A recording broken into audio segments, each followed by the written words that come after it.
Hello everyone from WHO headquarters here in Geneva. My name is Tariq and I welcome you to regular press conference on COVID-19. Today we have Dr. Tedros, WHO Director General. We also have Dr. Maria Van Kerkhove and Dr. Mike Ryan. For journalists who are following us on Zoom, we remind you that there is a simultaneous interpretation available, and as of today we are proud to announce that we also have Portuguese in addition to 6 UN languages, and that's Russian, English, French, Spanish, Arabic and Chinese. So if you're on Zoom, please look for interpretation and switch to channel you want, and you are welcome to ask a question in one of those languages if it's more suitable for you. Also, for the first time today, we have captioning of the press briefing. That's not on Zoom, that's on a social media platform. So for people who have hearing impairment or otherwise would like to have a captioning, this is now available. I will give the floor to Dr. Tedros for his opening remarks before we go to questions.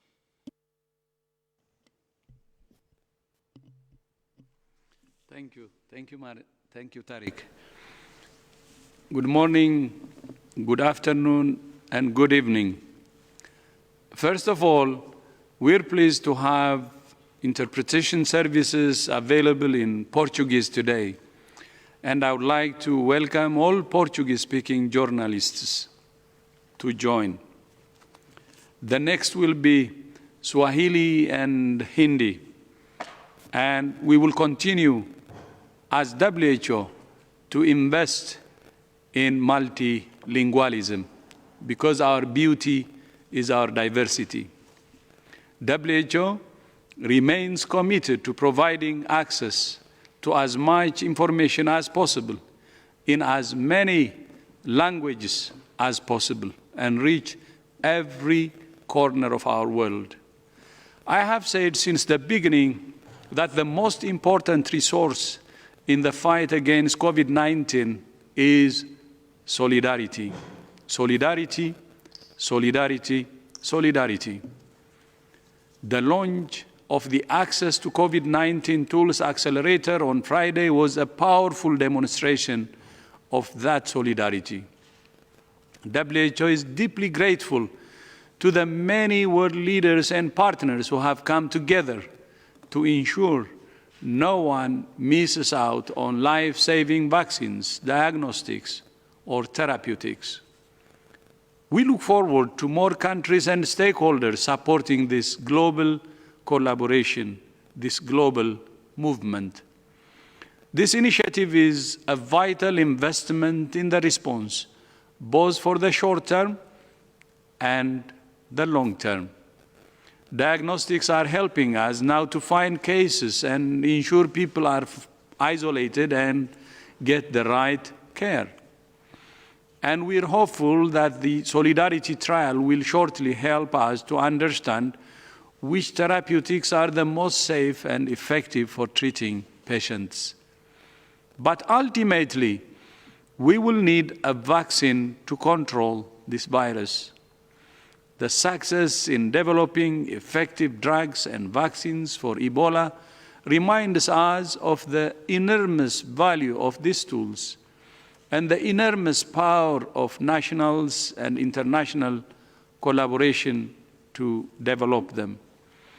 WHO played a key role in the development of the Ebola vaccine, and we're doing the same for COVID-19. Developing a COVID-19 vaccine has been accelerated because of previous work WHO and partners have done over several years on vaccines for other coronavirus, including SARS and MERS. Although COVID-19 is taking a heavy toll, WHO is deeply concerned about the impact the pandemic will have on other health services, especially for children. Children may be at relatively low risk from severe disease and death from COVID-19, but can be at high risk from other diseases that can be prevented with vaccines. This week is World Immunization Week, Immunization is one of the greatest success stories in the history of global health. More than 20 diseases can be prevented with vaccines. Every year, more than 116 million infants are vaccinated, or 86% of all children born globally. But there are still more than 13 million children around the world who miss out on vaccination. We know that the number will increase because of COVID-19. Already, polio vaccination campaigns have been put on hold, and in some countries, routine immunization services are being scaled back or shut down. With the start of the Southern Hemisphere flu season, it's vital that everyone gets their seasonal flu vaccine. Even when services are operating, some parents and caregivers are avoiding taking their children to be vaccinated because of concerns about COVID-19. And myth and information about vaccines are adding fuel to the fire, putting vulnerable people at risk. When vaccination coverage goes down, more outbreaks will occur, including of life-threatening diseases like measles and polio.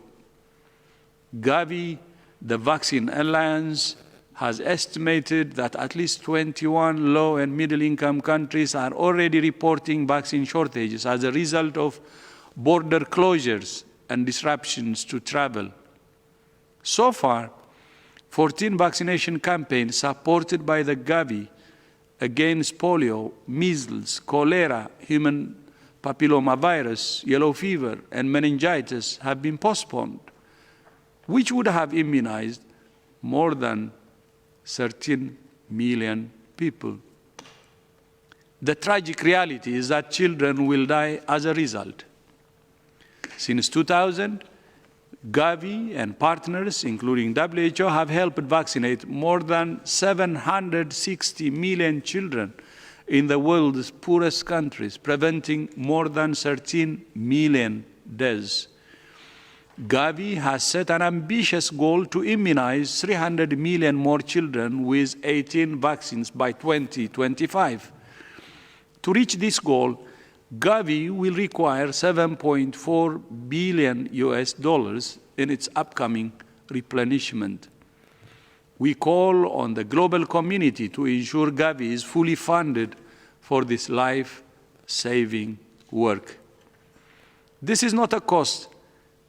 It's an investment that pays a rich dividend in lives saved, especially in our children.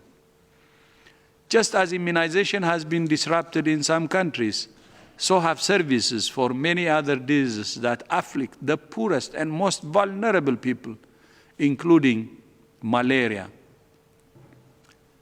As you know, Saturday was World Malaria Day. And a new modeling analysis published last week estimates the potential disruption to malaria services from COVID-19 in 41 countries in sub-Saharan Africa. In the worst-case scenario, the number of malaria deaths in sub-Saharan Africa could double. But that doesn't have to happen, and we're working with countries and partners to support them, put measures in place to ensure that services for malaria continue even as COVID-19 spreads. As lockdowns in Europe ease with declining numbers of new cases, we continue to urge countries to find, isolate, test, and treat all cases and trace every contact to ensure these declining trends continue. But the pandemic is far from over. I repeat, the pandemic is far from over. WHO continues to be concerned about the increasing trends in Africa, Eastern Europe, Latin America, and some Asian countries. As in all regions, cases and deaths are underreported in many countries in these regions because of low testing capacity. We're continuing to support these countries with technical assistance through our regional and country offices, and with supplies through solidarity flights.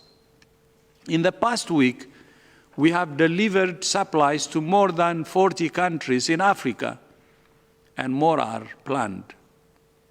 Globally, WHO has shipped millions of items of personal protective equipment to 105 countries and lab supplies to more than 127 countries.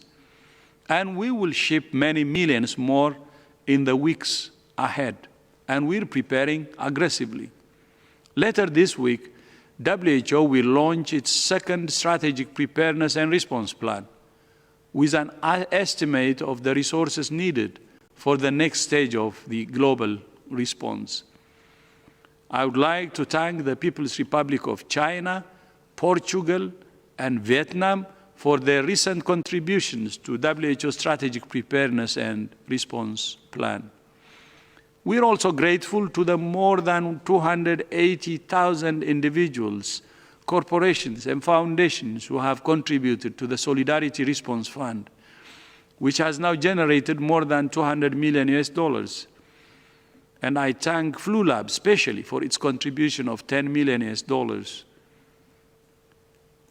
We have a long road ahead of us and a lot of work to do. WHO is committed to doing everything we can to support all countries. But political leadership is also essential, including the vital role of parliaments. As a former parliamentarian, I fully recognize the big role that parliamentarians can play.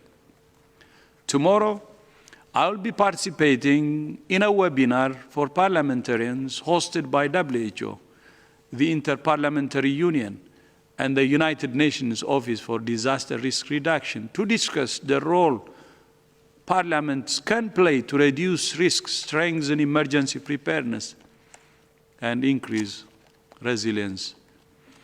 I continue to call for the world to come together in solidarity and national unity to confront this pandemic, but also to prevent the next one and to build a healthier, safer, fairer world for everyone, everywhere. But I repeat, national unity is the foundation for global solidarity. Solidarity, solidarity, solidarity. That's what we will say every single day. This virus will not be defeated if we're not united. If we're not united, the virus will exploit the cracks between us and continue to create havoc. Lives will be lost, and even every single life is very precious. We can only defeat this virus through unity at the national level and through solidarity, genuine solidarity at the global level. I thank you. Thank you very much, Dr. Tedros, for these opening remarks. We are joined also by Dr. Soumya Swaminathan, WHO Chief Scientist, who may also answer some of the questions. I will remind journalists online that if you're on Zoom, you have an option of simultaneous interpretation in 6 UN languages and Portuguese. So welcome to ask question in your language. Please be short and one question per journalist, so we try to get as many as possible today. I would like also to thank all the interpreters who are here with us and making sure that our message goes out in different languages. So if we may start, let's start with Jamil Chade, covering Brazilian media, and he is Geneva-based correspondent. Jamil, please.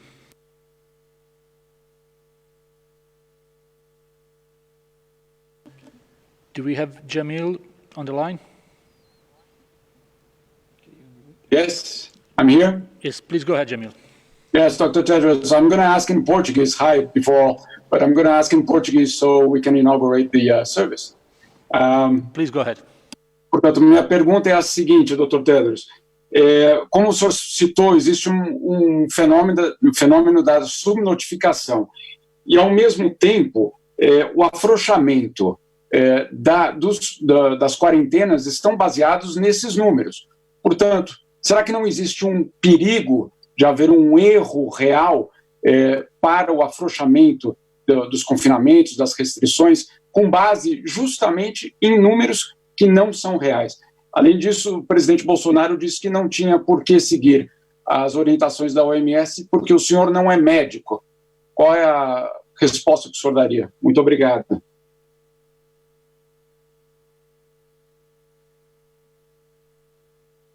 Thank you very much, Jamil. The question is about easing lockdowns in Brazil.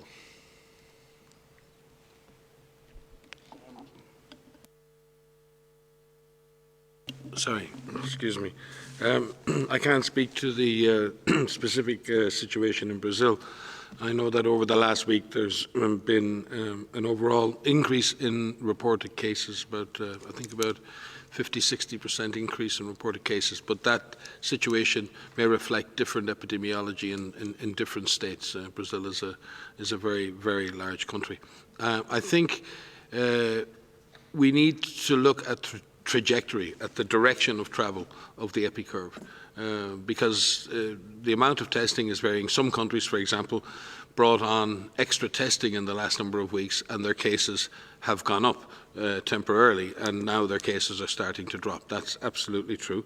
If countries reduce the intensity of testing, then clearly the number of cases will go down. So when there's stable amount of testing, or an increased amount of testing, and the number of confirmed cases go down, I think you can be sure that that trajectory is downwards. And we would like to see that as a sustained downward trajectory of cases. We would also like to see the reproductive number, the number of people that one person may infect, to be one or less. And there are all kinds of other parameters that need to be looked at. Each country has to look at its own context. I think we've said that a number of times. Each country has to balance lives against livelihoods. But at the same time, in doing that, be assured that in making that calculation, that if the calculation is made and then the restrictions are eased too early, you may be back in a situation where lockdowns have to be reimposed. And that again has an increased impact and potentially an even greater impact on livelihoods. So I think they're the real difficult decisions that all governments are faced with right now.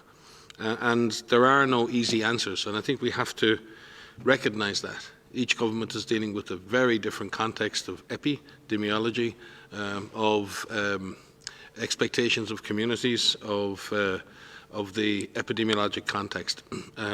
What we want to see is countries taking a step-by-step, data-driven approach that allows a country to move steadily towards a new normal, towards a new way of living that allows lives and livelihoods to return. But at the same time, not doing it so quickly that there's a rebound in cases which results in further lockdowns, which may be even more damaging to those lives and livelihoods that governments are trying to protect. If I might supplement what Mike has said, so as he articulated, the lifting of any of these public health and social measures is not based on one factor alone. Of course, it cannot only be based on the numbers of cases and deaths reported. And I think it's worth saying that at this point in the pandemic, I think all countries are struggling right now to identify cases, and all countries are struggling to report the deaths associated with COVID-19. And that is to be expected because it is very challenging to identify all of them as you are dealing with a pandemic, as you are dealing with intense transmission in many countries.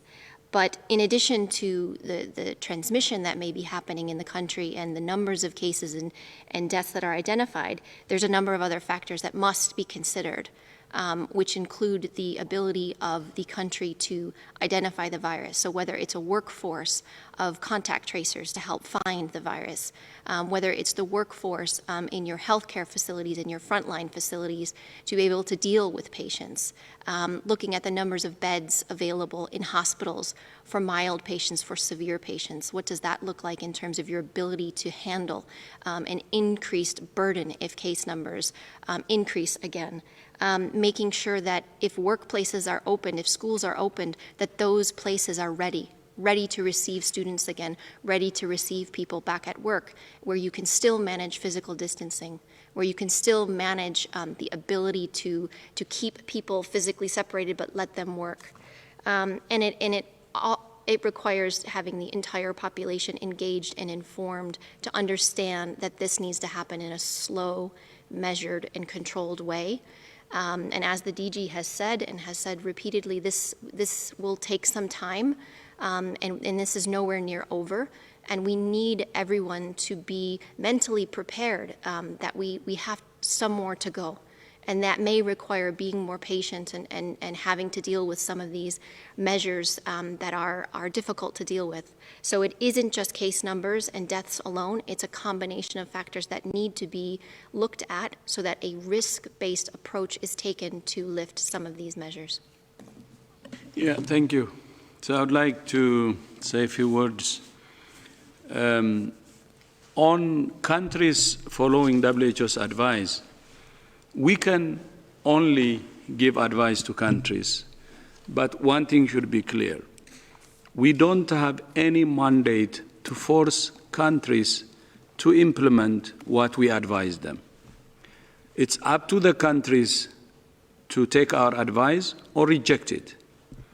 But we give our advice based on the best science and evidence. Maybe one example is, as you remember, on January 30, we declared the highest level of emergency, global emergency, on COVID-19.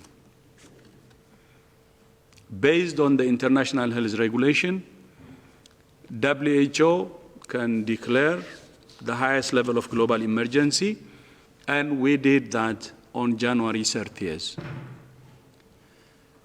During that time, as you may remember, there were only 82 cases outside China. No cases in Latin America, actually. No cases in Africa. Only 10 cases in Europe. No deaths in the rest of the world. Nothing. So the world should have listened to WHO then carefully, because global emergency, the highest level of emergency, was triggered on January 30 when we only had 82 cases and no deaths in the rest of the world. And every country could have triggered all its public health measures possible. I think that suffices the importance of listening to WHO's advice. And then we advise the whole world to implement a comprehensive public health approach. And we said, find, test, isolate, and do contact tracing, and so on. You can check for yourselves. Countries who followed that are in a better position than others. This is fact. So again, I will come back. I can give you many examples, but I don't want to take much of this time because there are many people who want to ask additional questions. But one thing I would like to repeat is, I assure you that WHO gives the best advice we can based on science and evidence. It's up to the countries to reject or accept. But from our experience so far, what we have seen is some countries accept, some may not. At the end of the day, each country takes its own responsibility. And I repeat, we don't have any power or force to enforce our advice except the willingness of the countries to accept or reject. So I hope that's very clear for any country. For any country. But one thing I would like to assure you is we will continue to give advice based on science and evidence. And then it will be up to the countries whether to take it or not. Thank you. Thank you very much. Next question is from Antonio from EFE News Agency. Antonio, can you hear us? Antonio, just to remind everyone, you need to unmute yourself to be heard here. So if you can unmute yourself and then ask the question.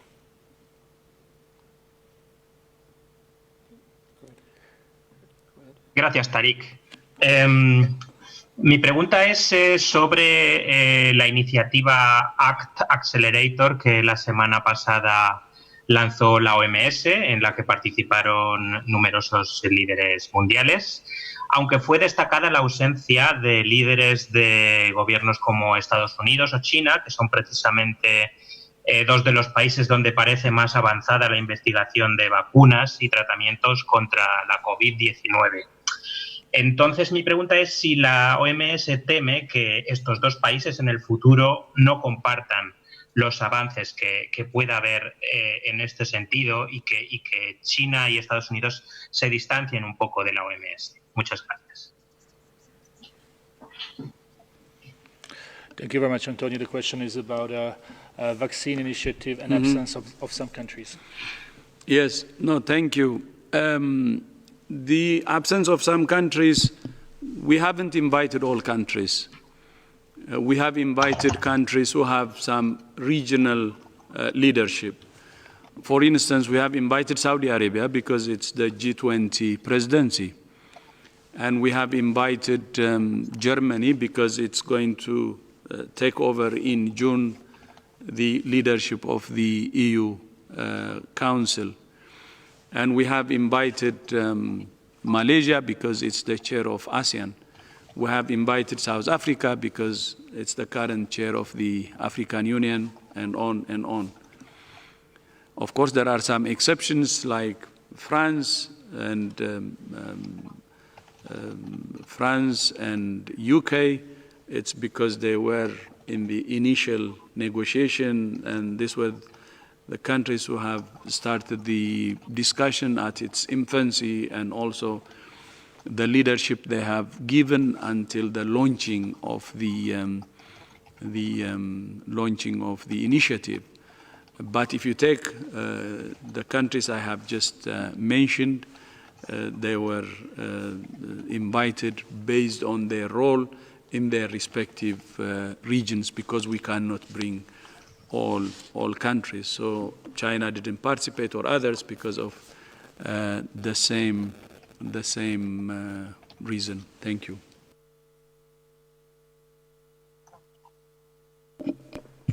If I can just add to what the DG has just said, WHO works with a number through our expert networks and groups. And our expert networks have been working since the beginning of January on diagnostics, on therapeutics, on vaccines for COVID-19. And these experts come from all over the world. We have almost 1,000 experts today coming from all of these countries that are working on things like animal models, standardization of assays, what are the ideal characteristics for a new vaccine, the design of clinical trials for both drugs and vaccines. And as you know, the Solidarity trial is now enrolling in 11 countries, but we have over 100 countries, actually, that have expressed an interest and are in some process of joining. And this shows that this is really a global trial. We have 1,600 patients already enrolled, and we hope to now recruit patients in many countries very, very rapidly. As new vaccine candidates are developed, we hope that the same global collaboration will continue in the development, in the testing, and most importantly, in the access to these vaccines. Doesn't matter where in the world it's developed. There are over 100 candidates currently, which are at some stages of preclinical development. 7 candidates have gone into human testing. We hope that of these 100, at least a few will prove to be safe and efficacious against COVID. And it's in the interest of all countries to collaborate today because we don't know which vaccine is going to be successful. And we have to ensure that people everywhere in all countries have access to the vaccine. Thank you. Thank you very much, Dr. Tedros and Dr. Swaminathan. We will go to the next question, and again, I will ask when I call a journalist to unmute themselves. So it's Dawn Kopetsky from NBC. Dawn, can you hear us? Yes, thank you. Can you hear me? Yes, please go ahead. Thank you for taking my question. Dr. Tedros, a few weeks ago, you had said that America was doing a great job in fighting the coronavirus. On Thursday, President Trump said that he asked whether or not injecting disinfectants into the body would help kill it. There are states that are reopening reopening services, even though there's no contact tracing in virtually any state in the United States, and we're about to hit 1 million cases. Can you tell me if you still think the United States is doing a great job? And if so, what is it that the U.S. is doing well? And what is it that we're not doing so well? Thank you very much for this question. Thank you. I think the United States is dealing, as it has been for a while, with what is a complex situation. This is a very large country with 50 states, each one with different populations, with different levels of urbanization, and the epidemic at different levels of development and evolution in each of those. I believe the federal government and the system of governors are working together to move America and its people through this very difficult situation. With public health and other scientific leaders adding and inputting their advice into the system. And as such, as the DG just said, WHO advises our member states on what we believe to be rational policies, but governments themselves, and especially in the United States with its superb public health, science and policy infrastructure, is well positioned to manage its own transition from the public health and social measures, and has to balance, as I've said before, the health issues associated with COVID and the lives and livelihood issues. What we can say is that it's important. I think there is a national plan. I think it has been very clearly laid out, a phased plan for a stepwise reduction in public health and social measures. That plan is driven by certain parameters of data, like I mentioned before, downward trajectory of cases, the availability of capacity in the health system, and many others, as Maria said. It's a multifaceted decision-making process, and that framework exists. And obviously, if that framework is being advised by top scientists at a federal level, then obviously it is a discussion with the state system as how best to introduce that. But we believe that the overarching federal plan seems to be very much based on science, and to the extent possible, and with all of the adaptations that are needed as we move forward, we hope that the US government and its people can move through that plan, work through day to day how to do that, and will find a successful solution that reduces the impact on people's lives and also on their livelihoods. Thank you very much, Dr. Ryan. We go now to Azerbaijan, to Kamran Kasimov from Real TV. Kamran, unmute yourself, please, and ask the question.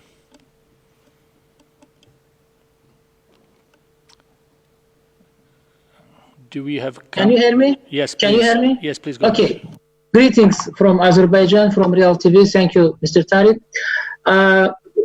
Exactly, Azerbaijan following advices of WHO, and some of the special quarantine regime restrictions have been lifted since the 27th of April in Azerbaijan, today, and some of places, photo studios, and another mini shoppings now open, but big malls and another places, cinemas, theaters, schools, exactly, not open. this time. Please, many experts say about the second wave of coronavirus in Azerbaijan. What do you think about that? If it is possible, Mr. Tedros, I want your answer. Thank you. My question. Thank you, Cameron. I think it has been touched upon, but Dr. Ryan will answer. I know that the epidemiologic situation in Azerbaijan is reasonably stable. I think you have 1,600 or so cases, and I think 21 deaths reported at this point, and the increase from last week is about 18%. So the epidemiologic situation, at least from where we sit, is stable.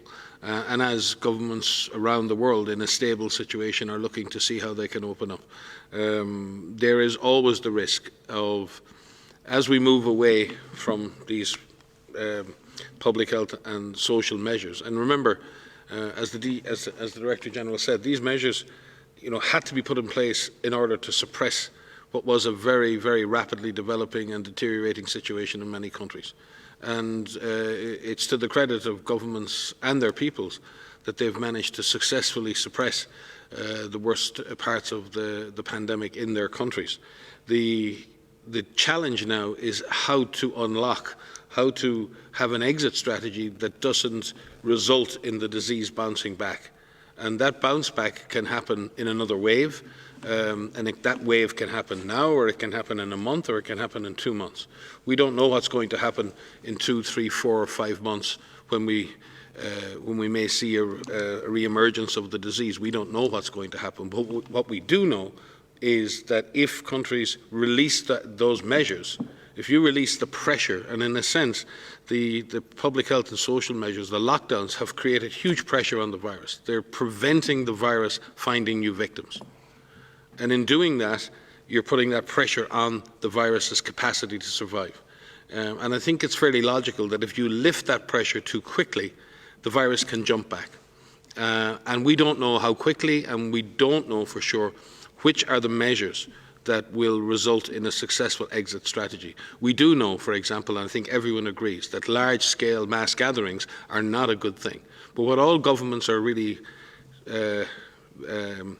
grappling with now is, well, can we open the schools, or part of our school system at the moment? Can we open part of our economy, essential workers, construction, transport systems? And each country is having to look at the potential positive impact on the economy of doing certain opening, but also the potential negative impact in the disease bouncing back. And that, to an extent, is determined by the context. What is the urban population versus the rural population? Where are the high vulnerable populations within a given society? So we can't prescribe from Geneva or from WHO exactly what each country can do. What we need to see countries doing is taking a measured, stepwise approach based on the data and replacing the public health and social measures. And I would like to emphasize this. Those measures need to be replaced by a new social contract with citizens around physical distancing, around personal hygiene, around community participation, with strong public health measures such as surveillance, case finding, contact tracing, quarantining, as the DG said, detect, isolate, treat and trace, and also with a strong investment in the healthcare system. So if the disease does come back, the healthcare system will not come under the same pressure it may have come under before. So there are requirements that allow you to ease the lockdowns without having a tremendous danger of a negative outcome. But nothing is certain at this point, and that's why we're watching very closely each and every country to see what lessons are being learned. And we will ensure that those lessons are shared between countries. Just a few days ago, the DG, with all of our member states, we had 6 of our member states presenting on the lessons they've learned. Very different contexts, very different countries, doing sometimes very different things. Listening to each other to see, well, this is what we've done, here are the outcomes. This is what we've done, here are the outcomes. And it's that exchange of knowledge, it's that exchange of learning that I think is going to help us get through this successfully. Yeah, thank you, Mike. Just would like to add a few words to that. Second wave, as Mike said, is in our hands. If we implement the right intervention, we can prevent it from happening, and focused on public health interventions, of course, and the details that he had said. But when we do this, not just the national interventions, having the regional and also coherence in the global interventions and global solidarity is very important. And if we take Azerbaijan, I remember the recent regional gathering that Azerbaijan hosted, and I had the opportunity to join. And when the countries in the region were, decided to work together to fight this virus, that's very important. And not only that, Azerbaijan also contributed $5 million to the global response. So I see strong commitment starting from the president, the national response, and the president also working with neighboring countries to have the regional response, united regional response, and then contributing to the global response, even financially and through other means. So I would like to use this opportunity actually to express my respect and appreciation to the leadership of His Excellency, the President, considering all the 3 levels that he's trying to be involved in and support. Today also we got another commitment to global solidarity, and Latvia has contributed financially to the global response. And I would like to use this opportunity again to appreciate the commitment from Latvia. And also I would like to inform you that Latvia's response is also very, very strong to the COVID. And what's happening at the national level is something that really is bringing result in Latvia. But at the same time, their contribution to global response is much appreciated, and thank you so much, Latvia, for that. Thank you. One additional point I wanted to add to what Mike and DGs have said is about this question around the second wave, and as the Director General has just said, it's in our hands. But we are learning about this virus every day. And while one of the important things that we are starting to learn now is the extent of infection in countries. And some of this comes from the surveillance, which is detected through the PCR testing. But there's an additional tool that we have, which is gathering information about the extent of infection through seroepidemiology, which is measuring the extent of infection in people who may have been missed through surveillance. And we detect the antibody levels in those individuals. And while I don't have specific details about Azerbaijan, we are learning from a number of countries that early results suggest that a large proportion of the population remains susceptible. And that's an important feature because that means that there still are people that this virus can infect. And so in addition to how we intensify the measures to increase, the so-called lockdown measures, as well as lifting those in a controlled and studied way, it's really important that we remain vigilant. That we remain vigilant to identify cases very, very quickly through all of the systems that we have been describing. And that early action, again, even if countries have been successful in suppressing transmission, it's important that they remain vigilant to be able to detect those quickly and stamp it out right away. So these seroepidemiology studies have been very important, even though they're early, even though there are some limitations with these studies that have come out so far. It's important that we understand at this point in time, 4 months into a global pandemic, a large proportion of the population still remains susceptible. Thank you very much. So this was answer to Kamran Kasimov from Azerbaijan, and now we will go to South Africa. It's Dennis from Network 24 TV. Dennis, can you hear us? You would need to unmute yourself. Please, Dennis, go ahead. My question is for the Director General of the WHO. Director, I would like to know what is the stance from the WHO on South Africa and how South Africa is handling this pandemic? Thank you. Thank you, I can begin, I'm sure. the DG will want to supplement. Actually, as it happens, we were discussing this earlier today. I think there are a number of things. I think one is South Africa has, I think, used its initial lockdown very well and put in place a 4-point plan for preparedness and response. I think the deployment of 39 mobile laboratories all over South Africa has been a huge innovation. I think the training of up to 30,000 community health workers for doing contact tracing, testing and other things. I also believe that South Africa is tracking closely the HIV positive population and actively looking to see if there's any differential impact on that population, which I think is very prudent and shows a very caring approach for a vulnerable population. Obviously, like in any country, South Africa is a large country, extremely diverse, and the disease has not yet reached the whole population, and there are large numbers of vulnerable people in South Africa.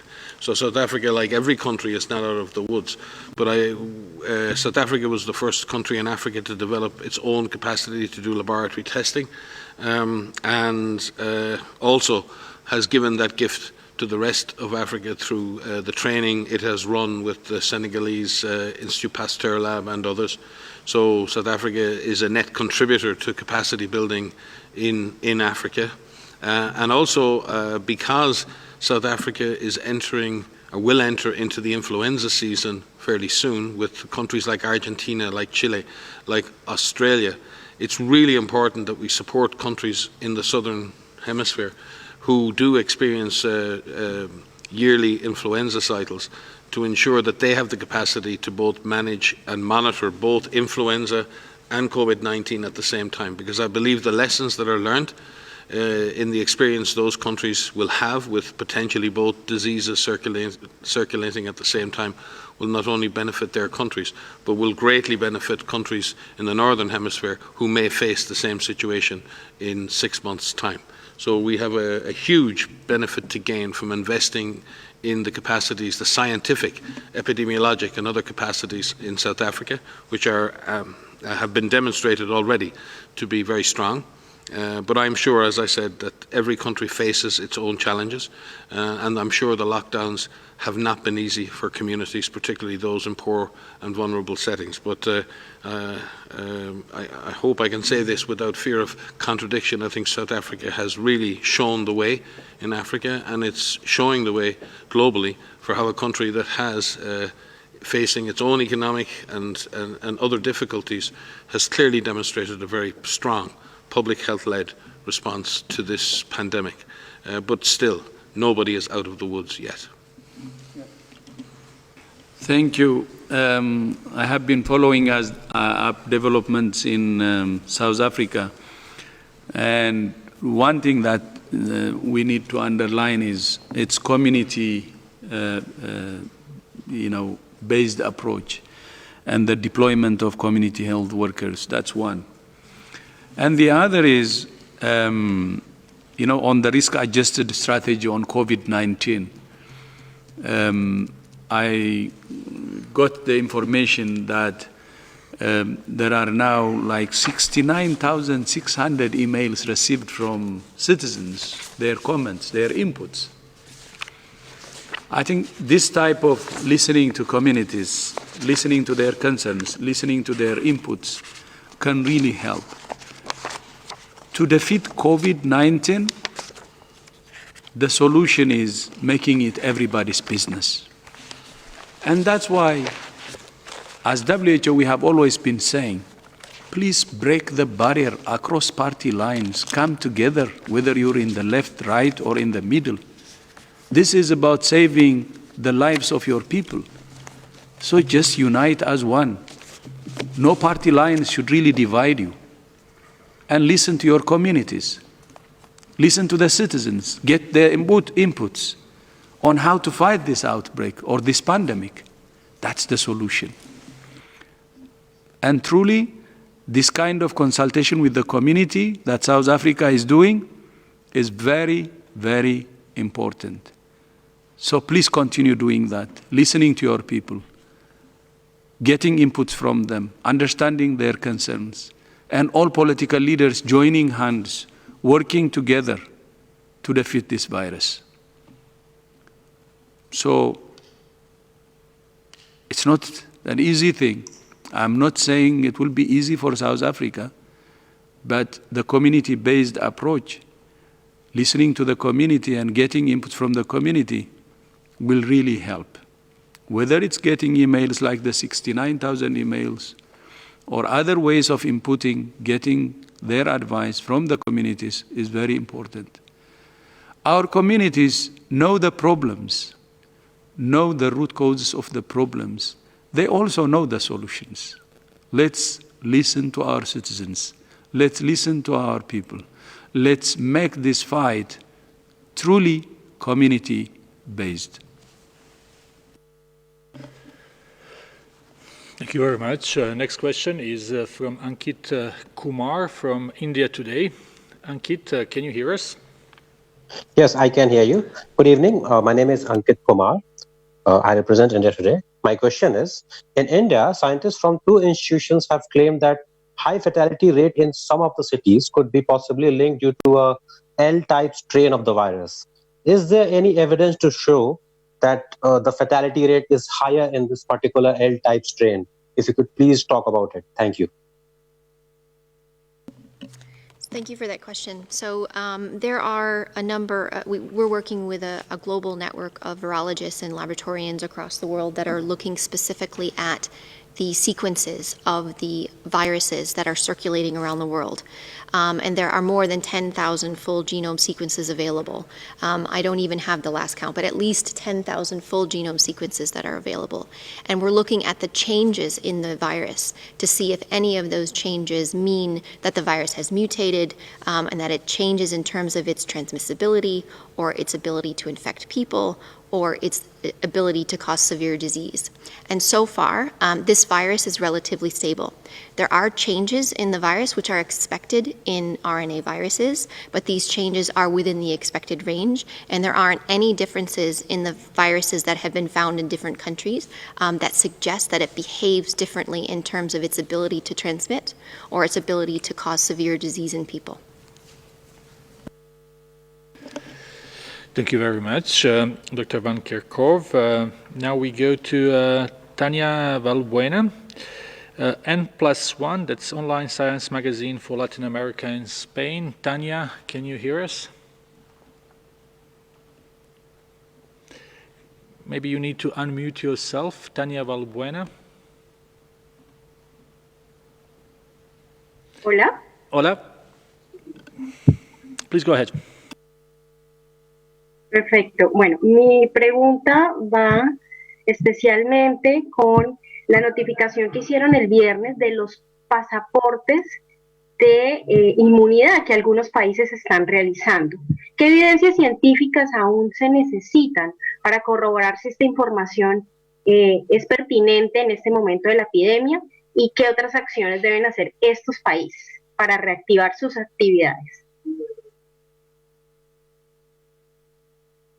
Thank you very much, Tanya. The question is about immunity passports. So I'll start, and perhaps Mike or DG would like to supplement. So yes, there are some countries that are considering the use of a passport or a certificate, which would indicate that somebody has been infected with COVID-19 and has developed some immunity. And so what we're doing is we're working with labs to understand how these serologic assays are being used in individuals and what an antibody response, which is what those tests measures, means in terms of immunity and in terms of protection. And so there are a number of studies that are underway to look at the tests themselves to see if they actually do what they say they do. And what we're finding is that individuals who develop an antibody response is developed about a week or two after infection. And we're trying to better understand what that antibody response means. Right now, there are no studies that evaluate the antibody response as it relates to immunity. So we can't say that an antibody response means that someone is immune. Having said that, there are a number of studies underway, and we expect this is a very active area of research. We expect people that are infected with COVID-19 to develop a response that has some level of protection. What we don't know right now is how strong that protection is, and if that's seen in everybody that is infected, and for how long that lasts. And so right now, at the present time, 4 months into this pandemic, we're not able to say that an antibody response means someone is immune. Saying that there's no evidence in this area doesn't mean that there's no immunity. It just means that these studies haven't been done yet. And so we're working with scientists all over the world, with our partners, to really understand what this means for people who have mild disease, for people who have severe disease, and what the antibody response means in terms of protection. Yes, and if I could just add to that, I mean, the serologic tests, or the blood test that test whether you've had the infection, to a greater or lesser extent of accuracy, can say you've had this infection. It's a very different question to say, are you protected from another